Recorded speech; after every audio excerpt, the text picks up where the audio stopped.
hindrance, they are impediment from the what? From the external what? Externality of the economy, of the what? Of the entity. They are external constraints. They are limiting factors that what are post threat to the prospect, to the growth prospect, to the expansion prospect of the what? Of the entity. So we call them what? We call them threats. So the SWOT analysis is a complete or scanning of all threats, of all elements, all factors that may affect the what? The company, and also factors that the company can leverage on to exploit and to explore and to expand in terms of operation and yield more cash flow, more cash inflow rather.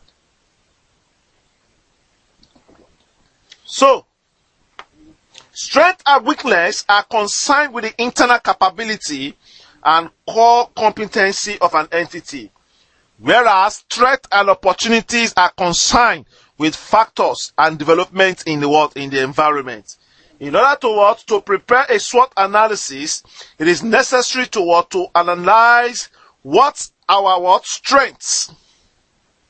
We have to analyze the internal resources of the entity and tries to identify the strong point and weak point. And as well also analyze the external environment and also try to identify the opportunities and threats. So we'll take these elements together, the internal and the external. Firstly, let's look at what strengths and weaknesses are.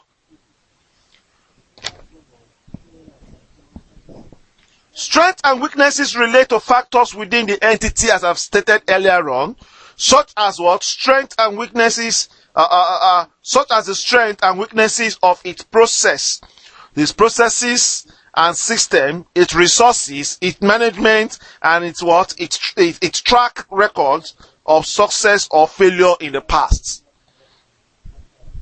So this may be a strength to the organization or maybe a threat.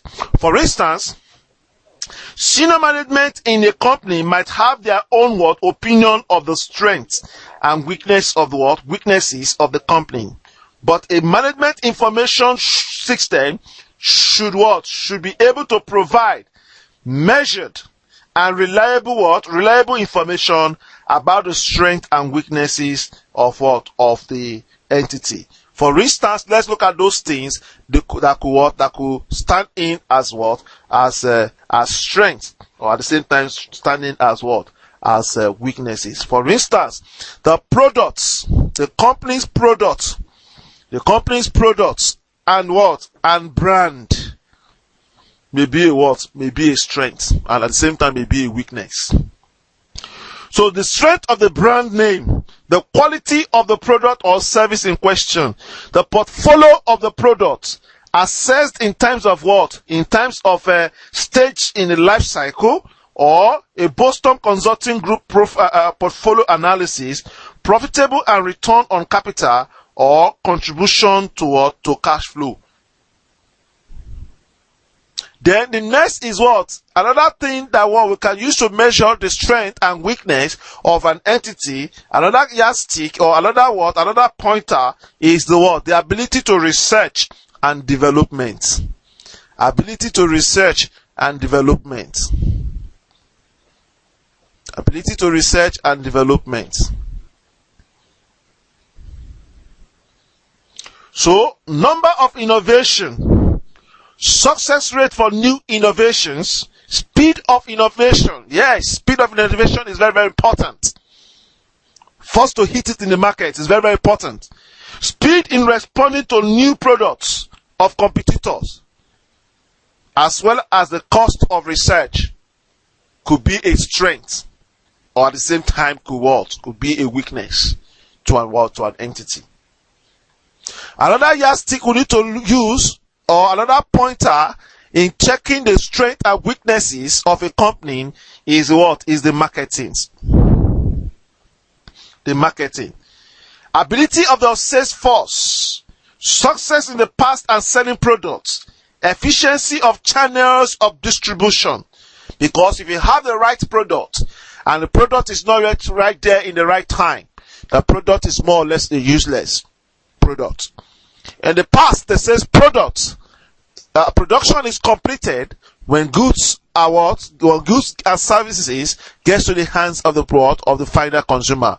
But in the world of marketing today, production is not complete until the consumer consumes the goods, because production itself is not creation of goods and services, it's the creation of utility. And utility can only be can only come when the consumption has only taken place. So the marketing strength, the ability of the sales force, the success in the past in the selling product, efficiency of channels of distribution, network of intermediaries, that is retail stores, agents and distributors, market size, market share, number of regular customers. That is very, very important, because the definition of a customer is not a customer is not a person that buys once and leave. No, a customer is that person that repurchase and repurchase often the products in question. So the number of regular customers and the customers service operation can also be can also stand in as a strength or as a weakness.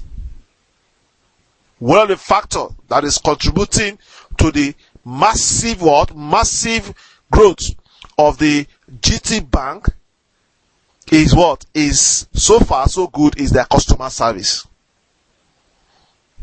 I'm not being sentimental here. So distribution/delivery is also another pointer we can use in measuring the strength and weakness of a company. Distribution.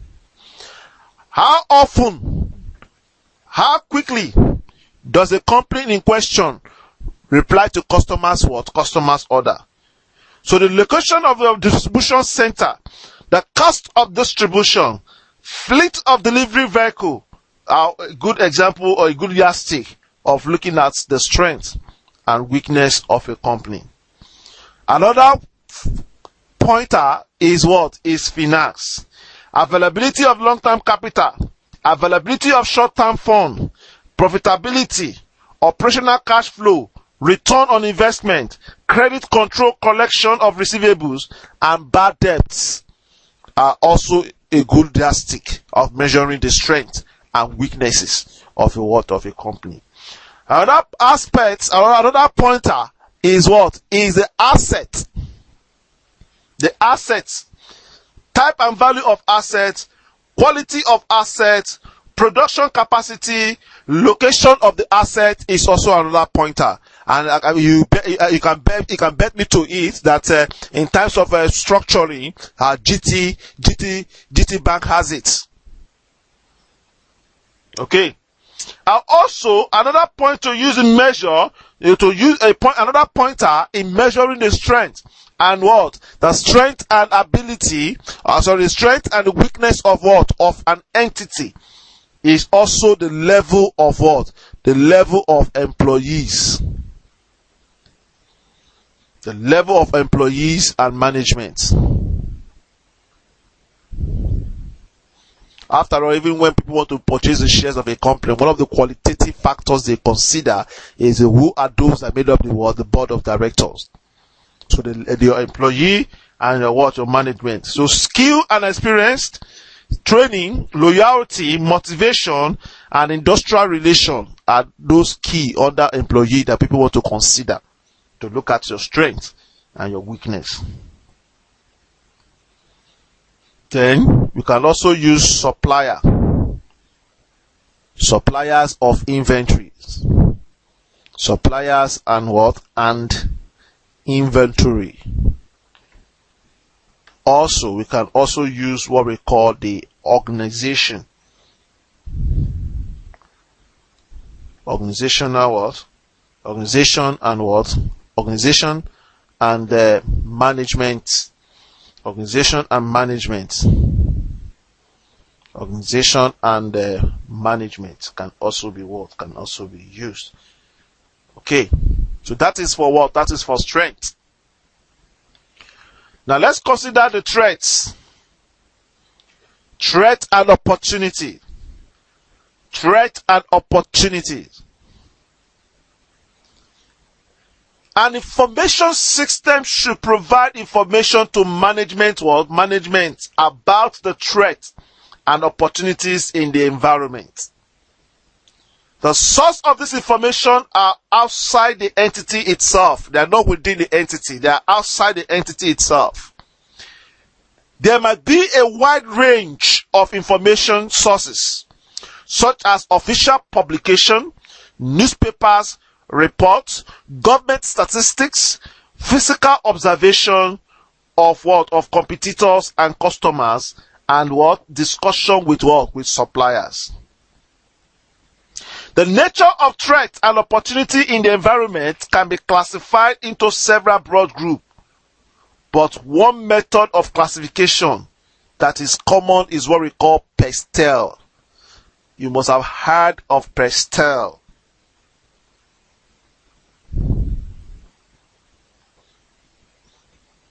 P stands for political threats and opportunity. P stands for political threats and and opportunities. Political threat and opportunities. Government regulation, for example, towards a given permission for a new business development and construction project. Government policy, for example, towards government spending programs, or consequence of a change of government. This can become a threat or opportunity to a company. Funny enough, political issues or political elements could be a threat to some companies, and to some other companies it will become it will become an opportunity. It will become opportunities. The first E in Psaf stands for Economic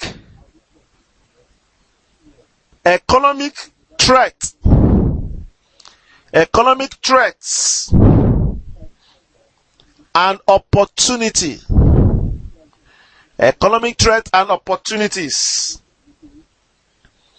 Economic changes like rate of economic growth or recession, exchange rates, interest rates, anti-monopoly regulation, rate of inflation, tax policies. These are uncontrollable factors that are mitigating or impeding the world. They may be a constraint, or they may be opportunity to the company, depending on the side we wear when those things are occurring. For instance, in times of inflation, debtors gain and creditors loses.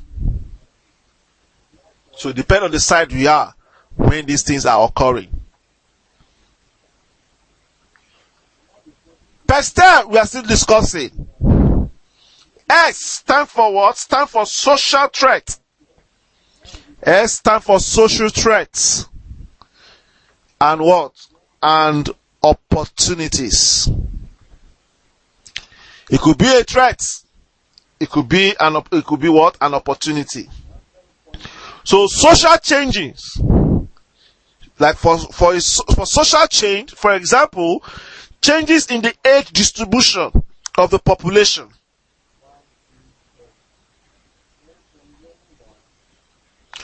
Cultural change could be Could be, for example, changes in in leisure activity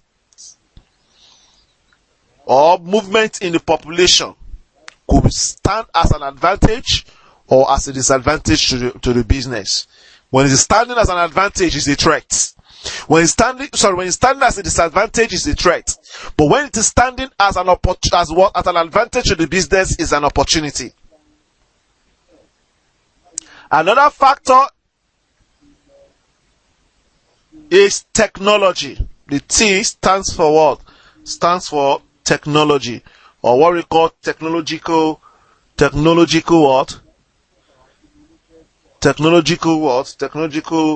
threats.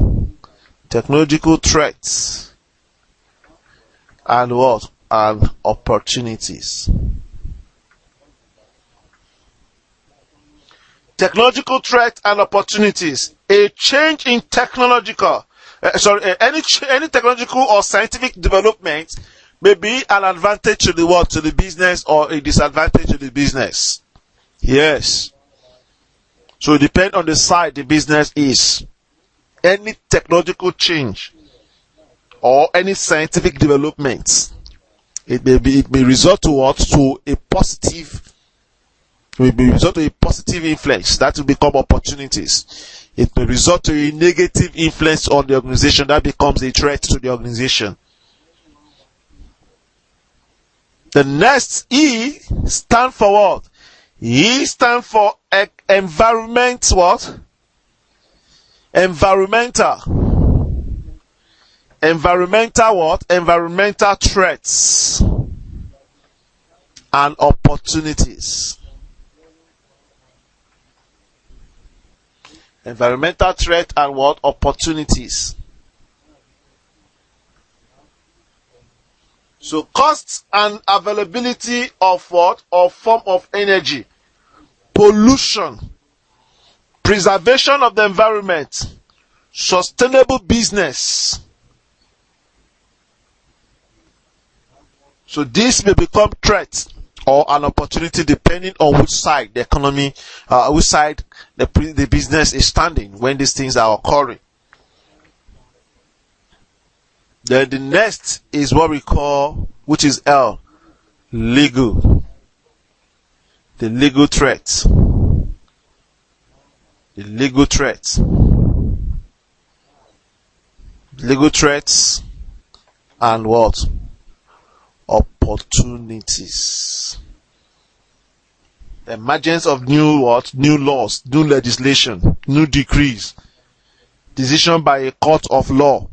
All these may what? May constitute threats or opportunities to the what? To the entity. So when a firm is preparing its what? It's what we call it, a SWOT analysis. Preparing a SWOT analysis. What are those things the firm must consider?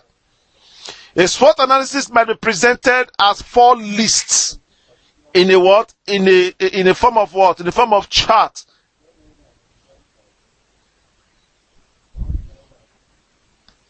Let's see it. Can divide it in what? In form of what? In form of chart.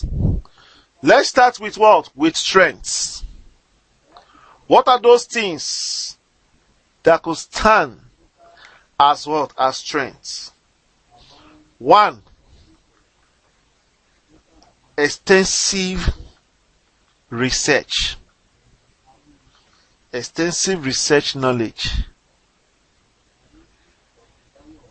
2. A company can have a what? A high skilled what? Scientist in the what? In the workforce. In the workforce. A company may also enjoy high investment in advanced equipment. A company may also hold patent rights. Patent on what? On 6 products. For instance, also high what? High profit margin is also what? Is also a strength. Then what about the weaknesses? What about the weaknesses? The weaknesses may be what? May be slow. Slow what? Slow progress. Slow progress with research projects. But next, it could be what? Poor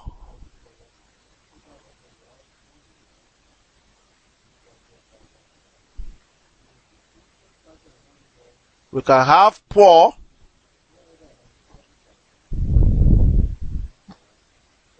Poor record of what? Of converting research. There is one thing to what? To gather research. Poor record of converting research projects into what? Into new product development.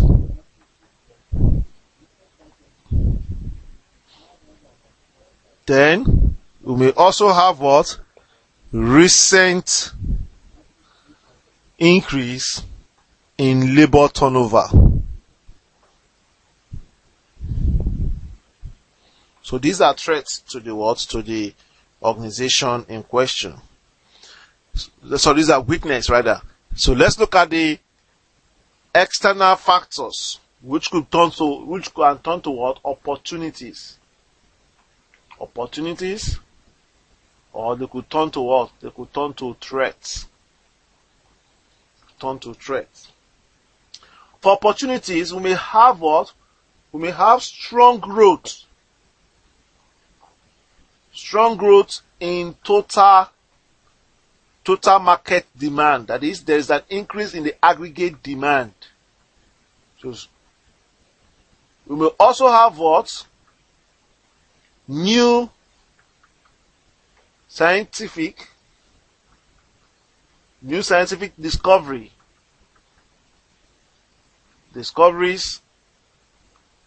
have not yet been fully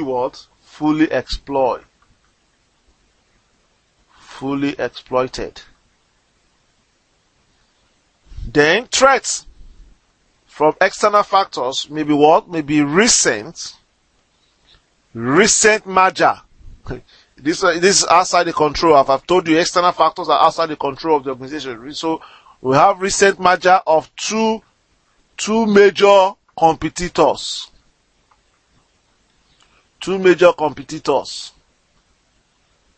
Another could be what? Could be risk of what? Stricter regulation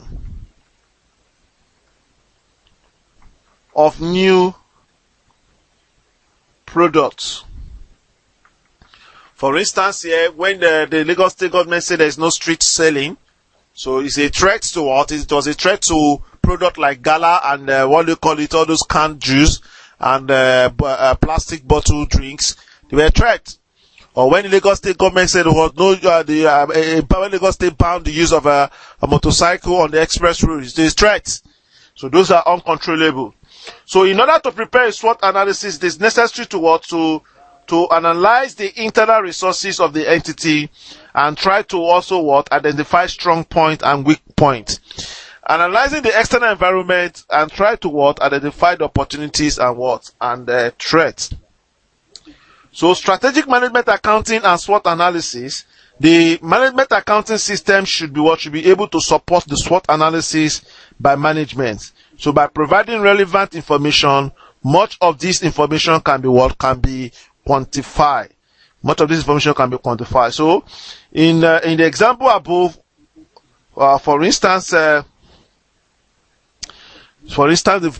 examples I've given earlier on, while explaining, so it is very, very necessary that what? It's necessary that a management information system must provide information such as what? Time to complete research project, percentage of research project that move on to a development phase. Also we must also have what? The management information system must also be able to provide a profit margin. As you can see, that was a strength. And growth in the total market demand and annual sales must also be presented by management information system. Also the labor rate turnover. So all those things that were listed under opportunities, threats, weakness, and strength, the management information system must provide information, in a quantified manner towards this point.